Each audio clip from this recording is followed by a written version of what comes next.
अस्सलाम वालेकुम class 9th, कैसे हैं आप सब। आई विश कि आप सब ठीक हों। चैप्टर नंबर 7 हमने स्टार्ट किया हुआ था फ़िज़िक्स का, जो कि हमारा फिनिश हो चुका है। तो आज हम सॉल्व करेंगे इसके एमसीक्यूज़, जो आपकी बुक फ़िज़िक्स की बुक पेज नंबर 164 पे हैं। सबसे पहले स्टेटमेंट पढ़ें। स्टेटमेंट में उन्होंने लिखा हुआ है encircle the correct answer from the given choices, यानी जो हमें 4 ऑप्शंस दिए होते हैं उनमें से जो ऑप्शन हमारे पास आता है उसको हमने सर्कल करना होता है।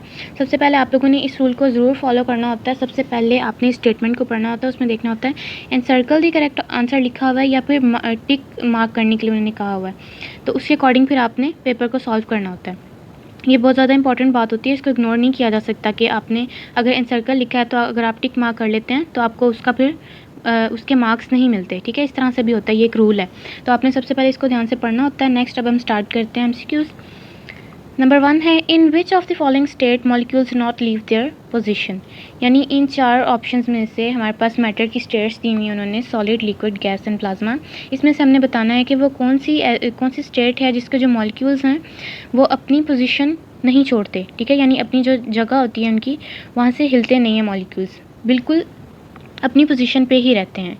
तो वो कौन सी है? सॉलिड, क्योंकि हमें पता है लिक्विड के और गैस के और प्लाज्मा, इनके जितने भी इन स्टेट्स के जो मॉलिक्यूल्स होते हैं ये स्प्रेड हो जाते हैं, फैल जाते हैं, लेकिन जो सॉलिड है उसके बिल्कुल भी मूव नहीं करते। इवन कि अगर हम उसको ब्रेक भी कर देते हैं किसी सॉलिड चीज़ को तो उसके पार्टिकल्स जो हैं बिल्कुल साथ, मॉलिक्यूल्स जो हैं वो जुड़े रहते हैं। ठीक है, कोई सॉलिड चीज़ है जैसे वुडन कोई डेस्क है, अगर आप उसको ब्रेक करते हैं तो ब्रेक करने के बाद भी आप लोग देखेंगे कि जो उसके डिफरेंट पीसेज हैं वो बिल्कुल सेपरेट नहीं होते पानी की तरह, वो बिल्कुल साथ साथ जुड़े रहते हैं, तो वो अपनी पोजीशन से मूव नहीं करते। तो इसके लिए क्या करेक्ट आंसर होगा? सॉलिड।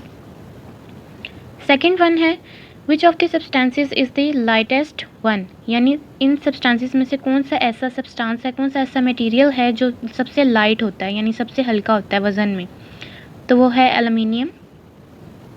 ठीक है, क्योंकि इन 4 मेटल्स जो हैं इनके अगर वेट किया जाए तो उसमें से सबसे जो लाइटेस्ट मेटल है, जो लाइटेस्ट सब्सटेंस है वो एल्युमिनियम है। इसको सर्कल करेंगे।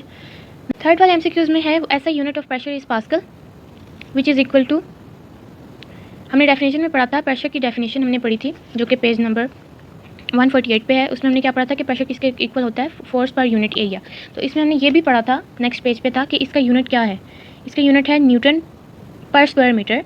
1 न्यूटन पर स्क्वायर मीटर जो है किसके इक्वल होगा? 1 पास्कल के। ठीक है, तो अब हमें उन्होंने एमसीक्यूज़ में पूछा हुआ है कि जो प्रेशर का यूनिट है पास्कल है, जो कि किसके इक्वल होता है, तो हम क्या बताएंगे, क्या इसका करेक्ट आंसर होगा? 1 न्यूटन पर स्क्वायर मीटर्स। ठीक है, तो इसलिए बी ऑप्शन को आप लोग सर्कल करेंगे। नंबर 4 है what should be the approximate length of a glass tube to construct a glass barometer.